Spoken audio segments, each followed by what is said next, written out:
who dared to ask some awkward questions. Hans Eysenck, visionary or heretic?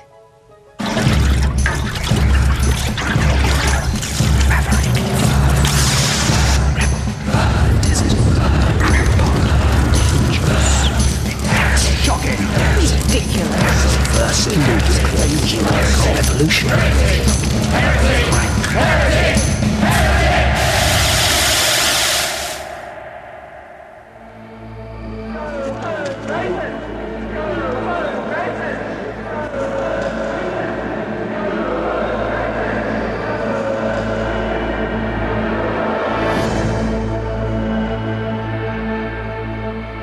I think a scientist has a duty to society. He's really being paid to find out what the facts are in a number of different areas. And if he then doesn't tell the public what the facts are, I think he's neglecting his responsibilities.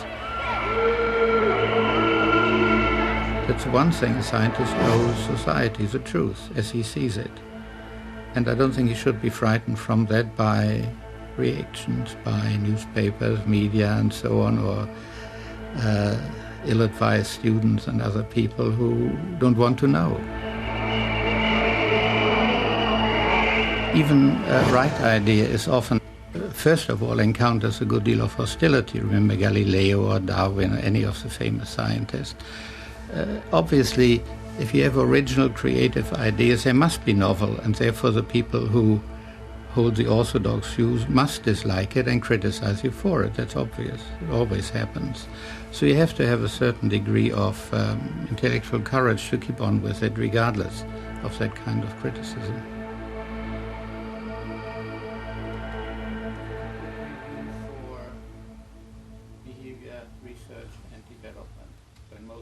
He's one of the best-known and most prolific psychologists in the world. Hans Eysenck has written more than 70 books, including bestsellers like Know Your Own IQ and Test Your Own Personality. He set up the first department of psychology in London and devised the now famous Eysenck Personality Questionnaire. Yet while he's been a professor for over 30 years, he's become notorious for championing views based, it's said, on highly controversial evidence. He's been condemned as a bigot, as a dangerous maverick, even a racist. While he says he's just presenting the facts, others question whether it's even science.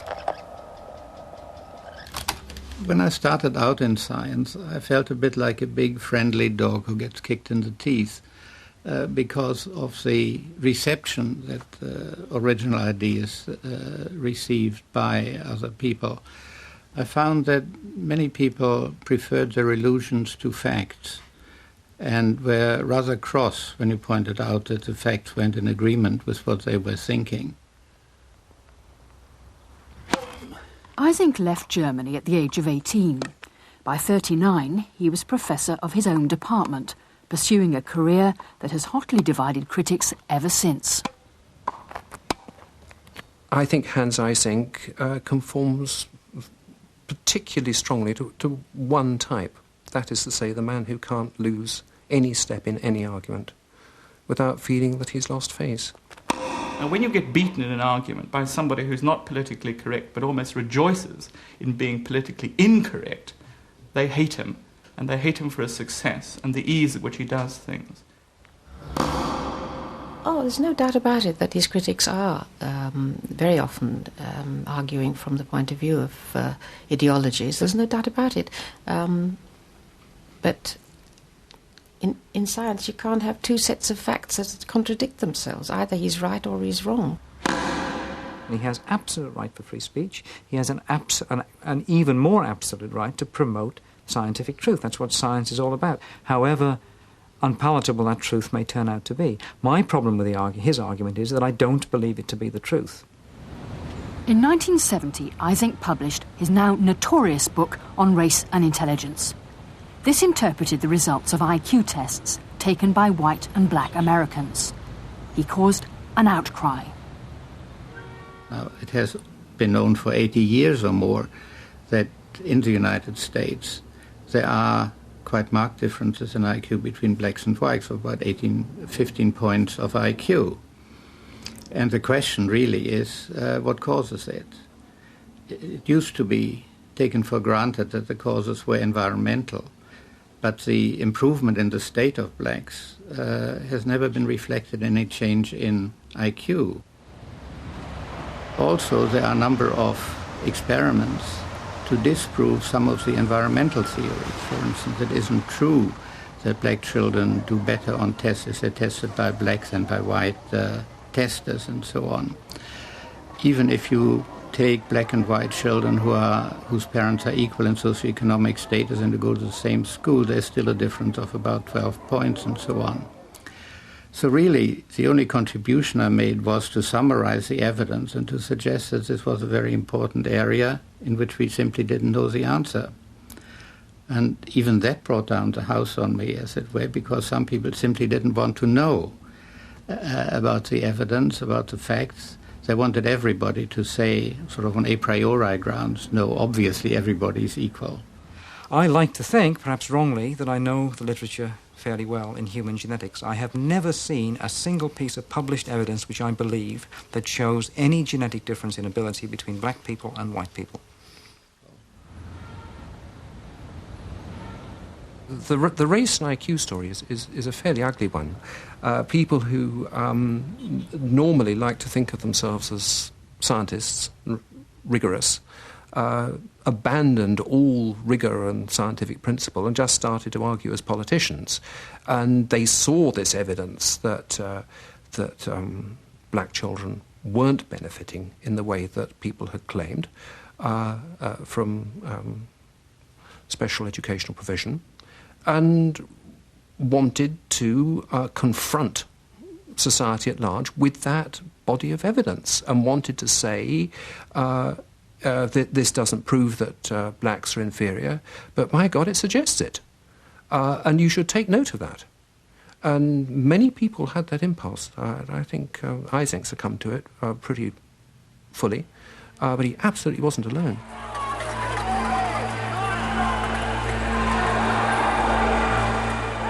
Eysenck's work was seized on by the National Front. His suggestion that American blacks might be genetically inferior played into the hands of racial politics. He himself was called a racist. He was attacked at a lecture in London University. In Melbourne, students tried to prevent him from speaking. There were quite a large number of students who in some way seemed to resent that the university had invited me at all. And they were beating up some of the people who were trying to keep them away. And finally the chairman said, well, maybe we better stop it. And I didn't feel emotional about it. I thought it was rather odd. The behavior of these very left-wing students was, of course, very similar to that which I encountered in Germany, where the Nazis beat up and disrupted the lectures of socialists and Jewish and other people with whom they disagreed. And to find it over here and in Australia was really quite upsetting in a way, because we always thought of these countries as a home of free speech rather than this kind of fascist oppression. And but it happened, and I think it was very much a change for the worse. Eysenck had actually grown up in Hitler's Germany. There, anti-Nazis lived in fear. My background in Germany produced really maverick mentality, because in the school I went to, apart from the Jewish children, all the others practically were Nazi, or at least very conservative and leaning in that direction. I was the only one who was not inclined in that direction, and really outspokenly anti-Nazi, which could be quite a dangerous sort of thing. If I hadn't been the biggest and strongest in the class, I might have suffered grievously. But then you don't beat up somebody on all the school teams of tennis and football and so on. So I managed to get by, but it did get quite dangerous in the end, so I had to leave. Eysenck came to London and settled in Herne Hill. His strident public image is not reflected in his suburban private life. At home, and to his family, and to close friends, he is a very gentle soul, actually. He's certainly stable, there's no doubt about that. He's extremely stable, if anything too stable, because he doesn't see any danger in anything, and he needs me to worry for him, really. He's not controversy-seeking, I don't think. No, I think what he does is he causes it by just saying what he thinks is right, but his personality is not like that in private. Still living somewhere in the extreme south. It's going to move down into France, and then towards the weekend gradually push northwards towards the extreme southern districts once again. I've lived with him for many years, and I've never known him to be wrong, even though I've wondered sometimes whether what he's saying is correct. But he doesn't stick his neck out, as far as I'm concerned, until he's done so much research, until he's done so much work into the background of things that he's absolutely sure. And I think he quite welcomes then being able to defend that point of view. His defence of his theory on race and IQ, however, affected the whole of the Eysenck family. It did affect the family, and we had to actually decide whether we were going to, what we were going to do about it, whether we were going to muzzle him or whether we were going to take some sort of action about it as far as keeping the children out of it. And so we felt that what he was saying and what he was doing was very important, and we just thought we'd divorce the children from that, which we did. We had a temporary name change, which in fact did protect them, because neither the school nor later on their jobs actually knew the connection. Eysenck's theories of race and IQ were part of his wider belief in the importance of heredity. He insisted that a child's intelligence and personality were largely fixed by their genes. The environment they grew up in wasn't that important. I don't see that any parent with more than one child can possibly doubt the importance of genetic factors, because siblings can be so very, and usually are so very, very different. If I look at my own children, my oldest son is very introverted, my daughter is extremely extroverted. They differ in almost everything you can think of. And we didn't try to alter their behavior, because it is a hopeless thing to try and do anyway, and why should you?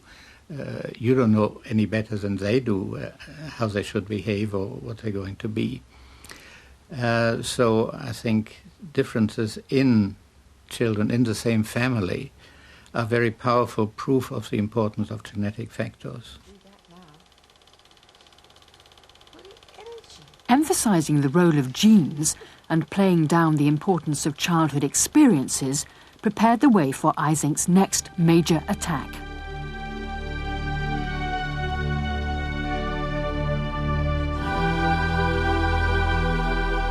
Freud is called the father of psychiatry. The study in London, where he died, remains untouched. Like a shrine, it reflects the status of a man who was worshipped in his own lifetime. In the 50s, psychoanalysis was the dominant and unquestioned form of treatment. Neither Freud nor his methods could be criticised, until Eysenck wrote a blistering attack, shaking the very foundation of psychiatry. I never felt any personal reaction to Freud or his teaching. It is simply that here you have an alleged method of treatment which has never been shown to work, which costs an enormous amount of money to the people who are so treated, which in many cases produces a negative effect. It makes the patients worse, and which is propagandized very heavily by people. This is the only way that you can actually cure neurotic patients. Well, I think ethically this is entirely wrong. For Freud, the common roots of people's neuroses are exemplified in the characters of Greek myth. Freud taught that by talking through these deep-seated anxieties, the patients could come to terms with their distress. Eysenck rejected all notion of a talking cure. His alternative was behaviour therapy. With behaviour therapy, you don't talk about your anxieties, you confront them.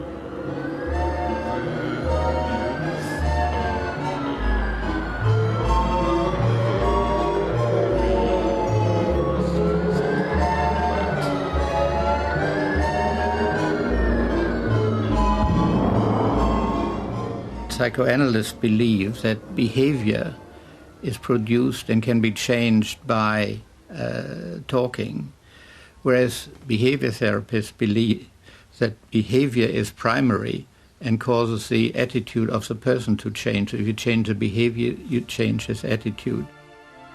Whereas the Freudians reduce it to all sorts of terrible Oedipus complexes that originated when she was 3 years old and so on.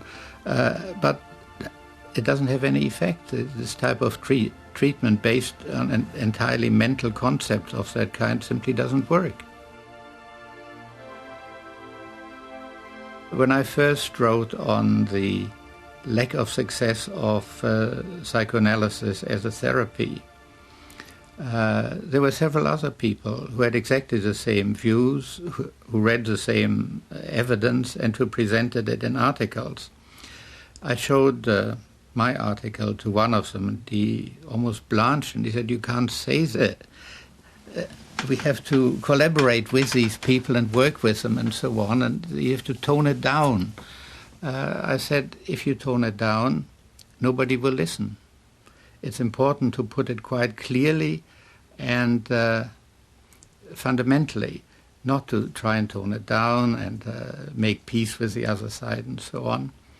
And I said, if you do that, nobody will read it, nobody will pay any attention. That's exactly what happened. What I said wasn't particularly original. Other people were saying exactly the same. But my article is the only one that is now remembered and that is believed by many people to have started this revolution. Yet despite Eysenck's fierce words, research, partly in response to his own attacks, shows that psychoanalysis is not so easy to dismiss. I would say that the evidence in favour of psychoanalysis is pretty strong. It is much stronger, for example, than you would find in favour of an expensive form of surgery like heart bypasses, where the evidence is often very thin indeed. The evidence of psychoanalysis is pretty powerful. Psychoanalysts themselves have their own theories as to why Eysenck attacked Freud in the way he did. I would say that Hans Eysenck feels that Freud's position and his position are mutually incompatible, that they're occupying the same space, that there can be only one leader of psychology, and it can be either Hans Eysenck or Sigmund Freud.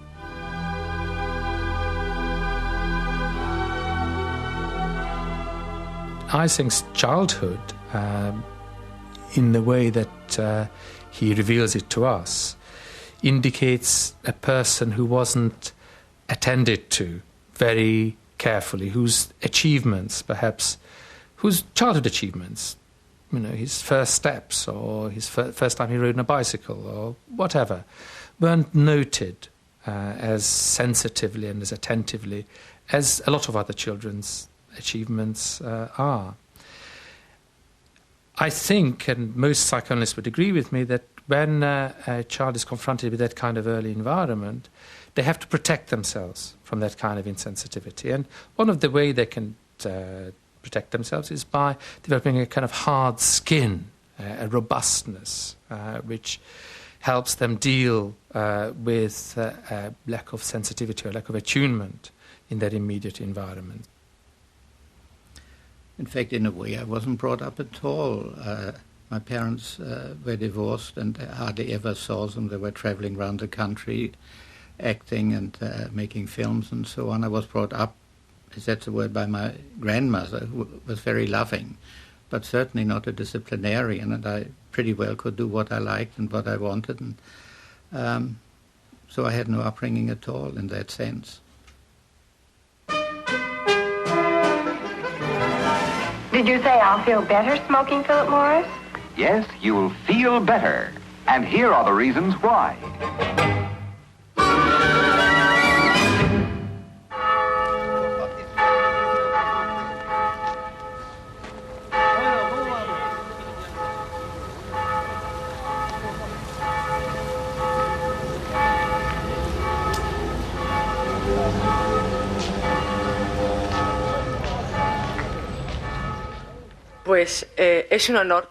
Eysenck's latest concern has again put him centre stage.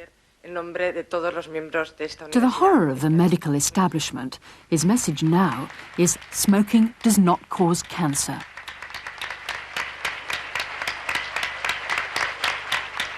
It may be a minority view, but it was warmly received in Spain.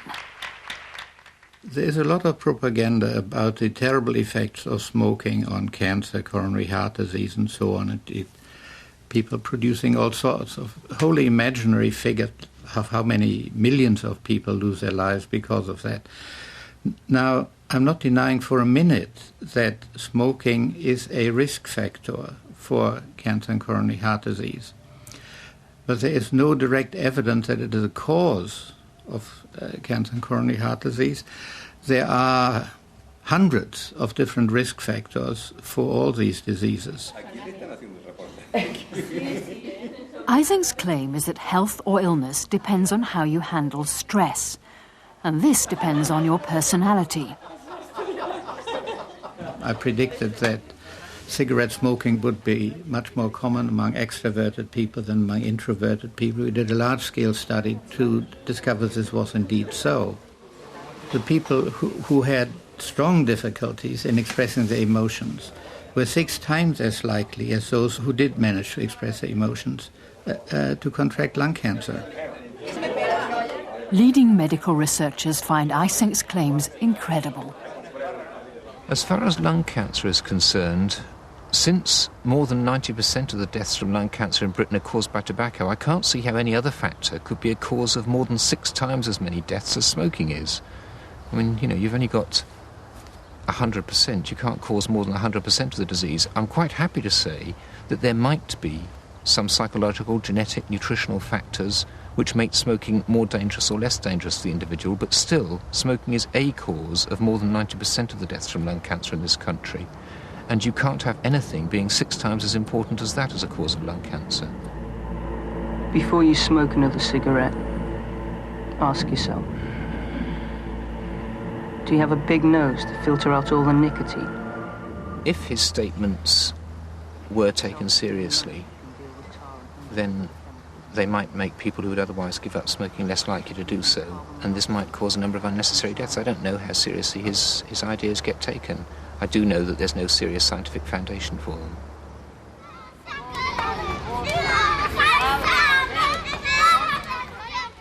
Eysenck continues to claim that the key to health is understanding stress and personality.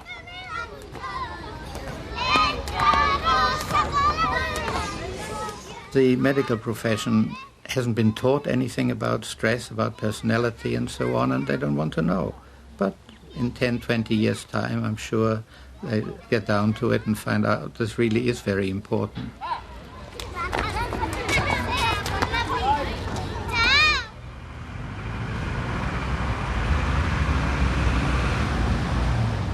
Eysenck's latest heresy has made him even more isolated.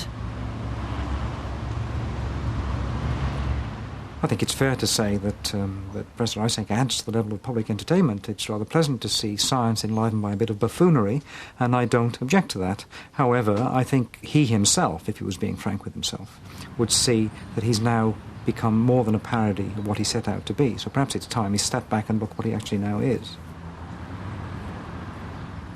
I certainly see Eysenck as one of the relatively few people in my own trade who I know in my bones wouldn't expect to learn anything from me however long I talked. And if you feel that someone, even in principle, couldn't learn anything from anything you said, you don't particularly want to talk to them. There's no exchange. There's no conversation. You simply hear his views, and he dismisses yours, and that's the end of it. Most of the controversy, so-called, I've had is rather as if my little boy said 2 and 2 is 5, and I say no, 2 and 2 is 4. It's not really a controversy. I'm just putting the facts forward, and people who don't like the facts then make a controversy out of it. His sympathisers recognise his many confrontations, but believe they're a result of his simple passion to speak out whatever the personal cost. He doesn't like taboos. He doesn't like the fact that there are certain areas of science or certain areas of the world that we cannot investigate. That there's no reason why, if there's no reason why we can't investigate human memory, which as psychologists we do extensively, why can't we look at racial differences, if we can look at gender differences, if we can look at any other sort of differences, why can't we do this? He doesn't like the idea, no doubt for his own early childhood and experiences, of making certain areas acceptable and others unacceptable for scientific investigation. I think he has an extremely strong sense of not wanting to be muzzled or anybody else to be muzzled. He likes freedom of expression for everyone, and it may be because he was brought up in a Germany where you couldn't do that he's very strong. And that's why he's in this country, because he felt that here you could have freedom of expression. Whatever the reasons, his contentious style has wrecked any chance of the honours he at one time may have expected to win. It's very curious, many people have found it very curious, that he hasn't got a knighthood, that he hasn't got, I think he has 1 honorary doctorate. I would argue that a man of his stature should have 20, 30 honorary doctorates. There are certainly comparable examples. It seems to me that any form of honour, an academic honour or a knighthood or whatever, is very difficult to achieve if you spent your whole life being, in his words, a rebel. And as a consequence, he's paid the price. He's paid the price of making the people who could give him those honours very, very annoyed. It comes as no surprise that people are as divided over his legacy as they are over his ideas. The residue is the very ugly one of science or pseudoscience about issues like race being done in the service of prejudice. And I think that's very regrettable. It's bad for the memory of his name, and it's bad for the trade. I think it's got us an ugly name. He's been brave enough to say things that other people would not say. He's been radical enough to disagree with consensus. All of these things have meant that he has, I think, in many areas, been ahead of his times. And that's why his influence will live on for many years to come.